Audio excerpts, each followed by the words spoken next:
Hello friends, welcome all students of numeric YouTube channel पे discuss करते हैं reliability के क्वेश्चन के बारे में।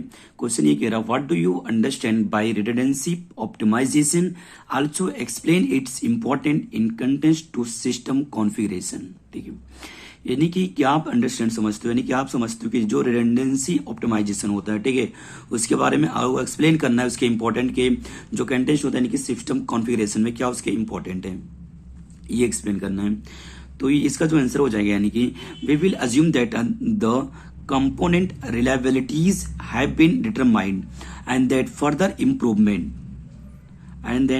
Improvement in system reliability is desired. ठीक है, यानी कि हमें ये करना है कि कंपोनेंट जो हमारे रिलायबिलिटीज का है, ठीक है, वो डिटरमाइन करना और ऐसा बनाना है कि हमारा जो सिस्टम रिलायबिलिटी का वो क्या हो, इम्प्रूव्ड हो, जो डिजायर्ड हो क्या हो, काफी ज्यादा इम्प्रूवमेंट हो, और जो हमारा है जो एक्टिव रिडंडेंसी कंपोनेंट्स है, ठीक है, वो भी क्या हो, रिलेवेंट डिजाइन के हों, वेरिएबल जो हो क्या मतलब रिलेवेंट डिजाइन के वेरिएबल हो, और जो यदि उनके जो यूनिट कॉस्ट है, ठीक है, वो एसोसिएट हो, मतलब कि जो यूनिट काट हो, सब यूनिट जो कॉस्ट है, ठीक है, वो मतलब वो क्या associated with each component and optimisation scheme allocating redundancy. ठीक है, यानी कि ऑप्टिमाइजेशन स्कीम के अकॉर्डिंग क्या होगा कि मतलब अलोकेट हो जो रिडंडेंसी हो। ठीक है, अगर among various component is possible, जिससे क्या होगा बहुत सारे कंपोनेंट्स क्या होंगे, पॉसिबल हो जाएंगे। ठीक है, आगे की assuming serial relationship among a set of am independent components with in a system. ठीक है, यानी कि ये रिलेशनशिप को बताना है, यहाँ पर होगा कि जो सेट हमारा एन एम नंबर ऑफ हो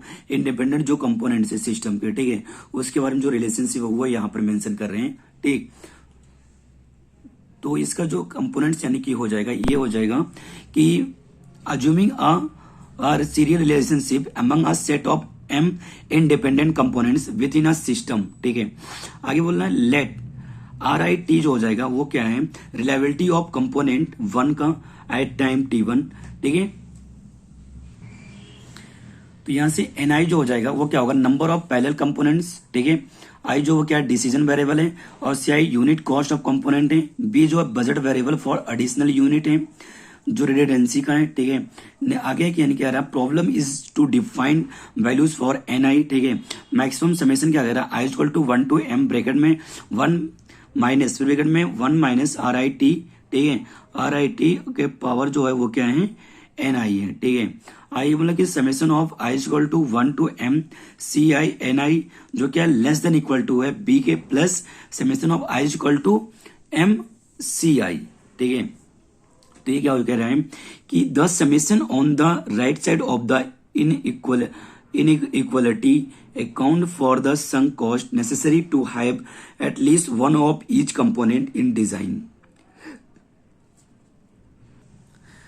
Marginal analysis may be used to solve this problem if the n natural logarithm of the relative function is maximized rather than the function itself। ठीक है, यानी कि जो मतलब हमें मतलब मार्जिनल एनालिसिस ऐसा होना चाहिए जो हमें यूज करना चाहिए, जो हम सॉल्व करें प्रॉब्लम को। ठीक है, तो वो लॉगरिथमिक अगर रिलेशन है फंक्शन का, ठीक है, तो भी क्या हो, मैक्सिमाइज हो उस फंक्शन का खुद ही। ठीक, तो ऑब्जेक्टिव जो फंक्शन बनेगा, ठीक है, वो क्या होगा, maximum summation of I equal to 1 to m ln bracket में 1 माइनस RIT के पावर NI हो जाएगा। ठीक है, इसके पूरा ब्रैकेट ऑफ हो जाएगा, ये क्या होगा, हमारा पूरा ऑब्जेक्टिव फंक्शन बनेगा। नेक्स्ट क्वेश्चन कह रहा है कि difference between high level and low level redundancy क्या होती है, यानी कि लो लेवल और हाई लेवल जो हमारा रिडंडेंसी होता है उसके बीच में डिफरेंस क्या है। तो पहला क्या, यानी कि लो लेवल रिडंडेंसी यानी आगे हाई लेवल रिडंडेंसी है। तो लो लेवल में क्या होता है फॉर्मूला, 1 माइनस ब्रैकेट में 1 माइनस R का होल ऑफ स्क्वायर। ठीक है, और ऊपर क्या होता है पूरा होल ऑफ स्क्वायर, तो क्या बनेगा पूरा सॉल्व करने में 2R माइनस R स्क्वायर का होल ऑफ स्क्वायर। इसमें क्या होता है 1 माइनस और ब्रैकेट में 1 माइनस R स्क्वायर का होल ऑफ स्क्वायर, इसका होता है 2R स्क्वायर माइनस R की पावर 4। यहाँ पर रिलायबिलिटी जो ग्रेटर होती है, यहाँ पर रिलायबिलिटी लेस होती है।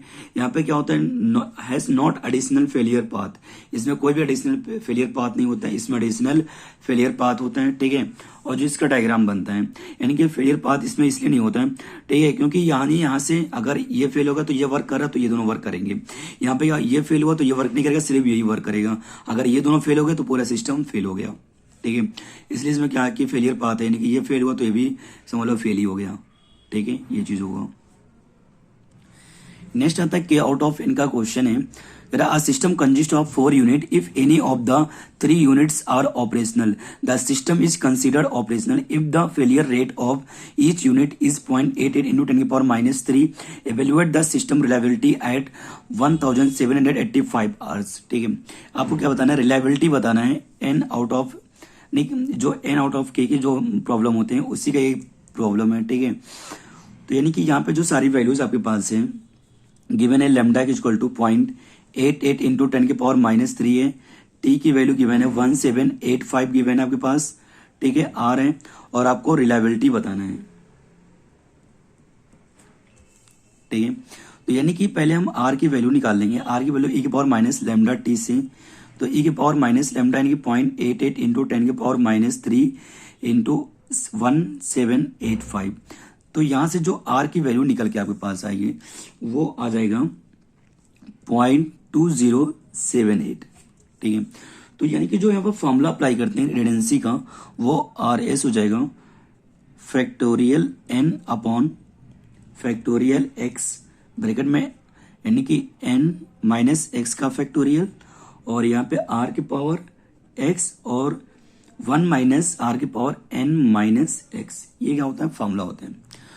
तो इसकी जो रिलायबिलिटी यानी कि हो जाएगी फैक्टोरियल 4 हो जाएगा, यहाँ पे फैक्टोरियल 3 यानी कि के 4 है आउट ऑफ 3 है. ठीक है, तो एक्स की वैल्यू 3 हो जाएगी और एन की वैल्यू यानी कि एन की वैल्यू 4 और एक्स की वैल्यू यहाँ पे 3 है.